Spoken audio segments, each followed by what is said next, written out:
I want to tell you about all the ways at school with your brain. This is part one. Because of school, you're probably bad at deciding how to spend your own time. All the time spent in a classroom, you're supposed to spend following directions, not making your own decisions. Well, guess what? Humans can't learn how to make decisions by following other people's directions. If you're used to all of your decisions being made for you, you're gonna be bad at making decisions for yourself. That's just how it works. Look, I know everyone's bored right now because it's quarantine. That's to be expected. But you ever feel like, oh, I know what I'd want to do, but I'm not doing it for some reason? Maybe it's because your brain is waiting for someone else to make you do it. If you're supposed to be doing distance learning right now, maybe instead of that, take this time to get a head start on figuring out what you want to do and then actually doing it, instead of waiting till your 20s like the rest of us! This is part two. School is turning you into a quitter. You probably don't believe me. Let me explain. This is the staircase of learning. When you're down here, you don't know the thing. When you're up here, congrats! You know the thing! No matter what thing you're trying to learn, the middle of the stairs can feel really bad if you're not prepared for it. I can't see the top. I don't know if I'm going the right way. Maybe I'll never make it up there. What schools do most of the time is in order to move everyone up the stairs at the same speed, they reward you for every little step. That sounds nice, but here's the problem. Because of school, your brain gets used to going one step at a time and having someone else reassure you at each step. It teaches you to be insecure. So if you're trying to accomplish something in the real world, it's going to be even harder than it needs to be because your brain is expecting constant reassurance. You're more likely to give up.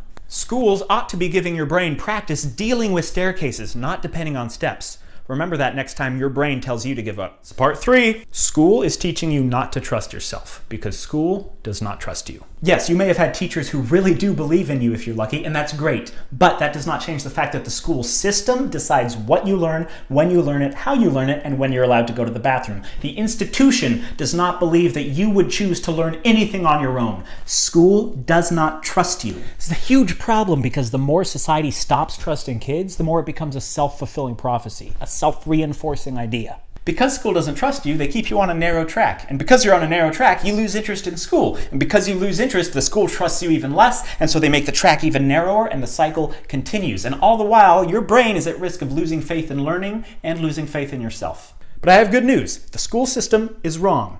You can be trusted. Not that me just saying so changes much, but you can be trusted with a lot more than you might think. How can I be so sure? Let's talk about a different kind of school that takes trusting kids to the extreme. Quick summary of the school, and I have to leave a lot out, but the school was founded in 1968, continues to operate to this day, serves kids aged 5 to 18. There is no curriculum, no grades, no testing, and the students basically make all the rules. You're probably thinking there's no way that works as a school. Well, buckle up. In 1986, a study published in the American Journal of Education surveyed the graduates of Sudbury Valley and found that 75% of those surveyed pursued higher education and reported no particular difficulty getting into the schools of their choice or doing well there once admitted. Some, including a few who had never previously taken a formal course, had gone on to highly prestigious colleges and universities and performed well. As a group, regardless of whether they had pursued higher education, the graduates were remarkably successful in finding employment that interested them and earned them a living. They had gone on successfully to a wide range of occupations, including business, arts, science, medicine, other service professions, and skilled trades. You've probably got a lot of questions. Guess you'll have to look into it more. So I think school may have confused some of you about what learning is. Just judging by comments on my other posts, some of you were saying things like, oh, I hate learning. I don't think you do. You might hate school, but that's not the same thing. Here's the difference. Learning is when you act on the natural human impulse to make sense of the world around you. Learning depends on curiosity.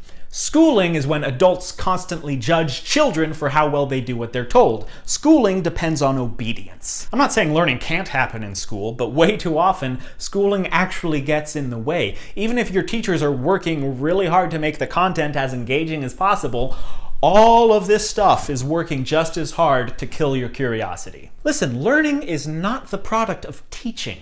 Learning is the product of the curiosity of the learner. Do you hate math? Are you bad at it?